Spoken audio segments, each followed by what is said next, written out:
पाकिस्तान के मुमताज़ सीनियर सहाफ़ी, दुनिया न्यूज़ के बहुत ही मुअज़्ज़ज़ हमारे सीनियर कॉलीग जनाब अयाज़ ज़मीर पर आज हमला हुआ है। जिस वक्त वो हमारा मकबूल प्रोग्राम थिंक टैंक, जिसके वो एक बहुत इम्पॉर्टेंट पार्टिसिपेंट है, उस प्रोग्राम में शिरकत करके निकल रहे थे कि उन पर तशद्दुद किया गया और हमलावरों ने उनका मोबाइल फ़ोन छीन लिया, उनको ज़दोकोब किया गया। और यकीनी तौर पे ये एक बहुत बड़ी, बहुत ही एक मकरू हमला है और एक ऐसी साजिश है आज़ादी सहाफ़त के लिहाज से और इज़हार राय की आज़ादी के लिहाज से। अयाज़ ज़मीर साहब एक बहुत ही कोना मश्क और सीनियर सहाफ़ी हैं।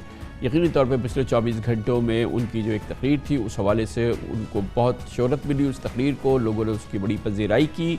हम नहीं जानते कि इस तकरीर से इस हमले का ताल्लुक़ है या नहीं, या किसी और उनकी पेशा वराना सूरत हाल से इसका क्या ताल्लुक़ है, लेकिन वाज़ेह तौर पर लगता है कि ये उनको निशाना जो बनाया गया, उनकी हालिया जो उनकी सहाफ़ती ज़िम्मेदारियाँ हैं उस हवाले से, क्योंकि अयाज़ ज़मीर साहब को इस तरह से निशाना बनाना और ख़ास तौर पे उनका मोबाइल फ़ोन छीन के ले जाना, ये एक बहुत ही एक ऐसी सूरत हाल है जिसकी हर सूरत मज़म्मत होनी चाहिए। और ये पिछले कई अरसे से इस किस्म के वाक़यात हैं और यकीनन ये वज़ीर-ए-आज़म शहबाज शरीफ और इस हुकूमत के लिए भी ये एक तशवीश का बाइस है इस किस्म के वाक़यात। और आज का अयाज़ ज़मीर साहब पे जो हमला है, इसकी जितनी मज़म्मत की जाए, इस पर जितनी इसकी मज़म्मत की जाए और इनके हमलावरों को फ़ौरी तौर पे गिरफ़्तार किया जाए, इसकी जितनी मज़म्मत की जाए वो कम है।